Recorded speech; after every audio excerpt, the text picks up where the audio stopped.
কোন কোন ক্ষেত্রে আত্মীয়তার সম্পর্ক ছিন্ন করা যায়, দয়া করে একটু বলেন। খুব সুন্দর একটা প্রশ্ন এবং দরকারি প্রশ্ন।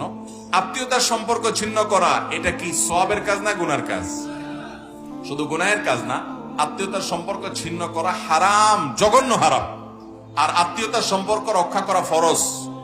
রক্ত সম্পর্কীয় আত্মীয় যারা, তাদের সাথে সম্পর্ক বজায় রাখতে হবে অবশ্যই। এখন কথা হলো, কোন কোন ক্ষেত্রে আত্মীয়ের সাথে সম্পর্ক রাখার কোনো ব্যবস্থা নেই, বরং ছিন্ন করতে হয়।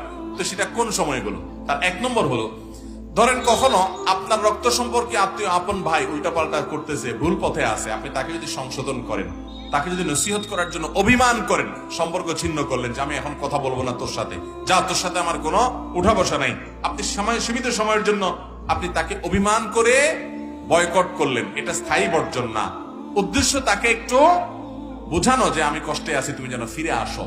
তো এই সুযোগ দেওয়ার জন্য আপনি বয়কট করছেন, এটা জায়েজ আছে।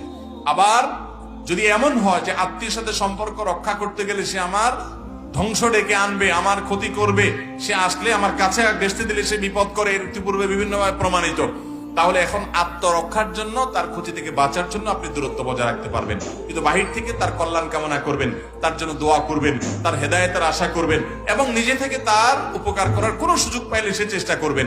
কিন্তু কাছে ঘেঁষলে বা সম্পর্ক রাখতে গেলে সে দেখা যায় ব্ল্যাক ম্যাজিক করে, জাদু টুনা করে, আপনার ক্ষতি করে, একটা ভেজাল লাগাই দেয়। এইসব থেকে বাঁচার জন্য আপনি নিজেকে দূরে রাখতে পারবেন, কিন্তু এক্ষেত্রে সাবধান হবেন যে ঠুনকো অজুহাতে যেন আত্মীয়কে বর্জন না করেন।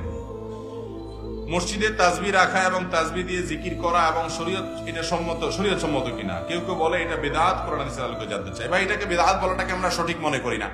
তবে তাসবিহ হাতের করে আঙ্গুলের আগায় করা হলো সুন্নাহ। নবী সাল্লাল্লাহু আলাইহি সাল্লাম বলেছেন, তোমরা আঙ্গুলে হাতে জিকির করবা, এটা কিয়ামতের ময়দানে সাক্ষ্য দিবে, এটা উজ্জ্বলতা দিবে, এটা আলো দিবে, নূর হবে। এজন্য হাতের করে জিকির করা, তাসবিহ করা হলো উত্তম সওয়াবের কাজ, সুন্নাহ। যদি কেউ এটা না করে তাসবিহ দানা ব্যবহার করে, বিশেষ করে 100 বারটা হাতে মনে রাখতে পারে না, কষ্ট হয়, তো তাসবিহ দানা ব্যবহার করে, এটা বিদআত হবে না। এটাকে অনেক উলামা কেরাম বিদআত বলেছেন, কিন্তু বিদআত না হওয়ার মতটা অধিকতর শক্তিশালী। কারণ উম্মুল মুমিনিনদের কেউ কেউ বিভিন্ন বিচি, খেজুর বিচি ইত্যাদি দিয়ে তাসবিহ গণেছেন, সাহাবীদের কেউ কেউ গণেছেন, এটা বিভিন্ন হাদিস দ্বারা প্রমাণিত। সেখান থেকে বোঝা যায় যে এটা একটা উসিলা বা মাধ্যম মাত্র গণনার জন্য। এটাকে ব্যবহার করাটাকে আলাদা স্বতন্ত্র ইবাদত কেউ মনে করে না। যদি মনে করে না তাসবিহ দিয়ে করলে সওয়াব বেশি হবে, আঙ্গুল দিয়ে করলে কম হবে, এরকম যদি কেউ মনে করে, তাহলে ওটা বিদআত হবে, ওটা বিভ্রান্তি হবে। কিন্তু যারা গণার সুবিধার জন্য তাসবিহটা ব্যবহার করছেন, তাদের কোনো অসুবিধা নাই, বিদআত হবে না ইনশাআল্লাহ। যুব সমাজ নেশায় আসক্ত, এ থেকে পরিত্রাণের উপায় কি যদি বলতেন?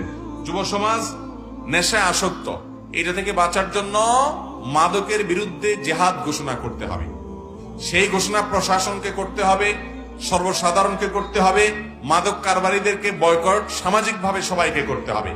প্রশাসন বিভিন্নভাবে মাদক নিয়ন্ত্রণের নামে মদের বার খোলার পারমিশন দিবে, বিভিন্ন জায়গায় মদের বার খুলবে, ঘুষ খায়া মাদক দ্রব্য ছেড়ে দিবে, আর আমরা ওয়াজ করে দিব, আর সমাজ সব ফেরেশতা হয়ে যাবে। এটা জীবনেও সম্ভব। অতএব উলামা একরাম তাদের কাজ করবেন, প্রশাসন থেকে সর্বোচ্চ জিরো টলারেন্সে চলে যেতে হবে মাদকের ব্যাপারে। তাহলে ইনশাআল্লাহ যুব সমাজকে বাঁচানো যাবে। সেই সাথে যুব সমাজকে দ্বীনের ছায়াতলে আসার সুযোগ দিতে হবে।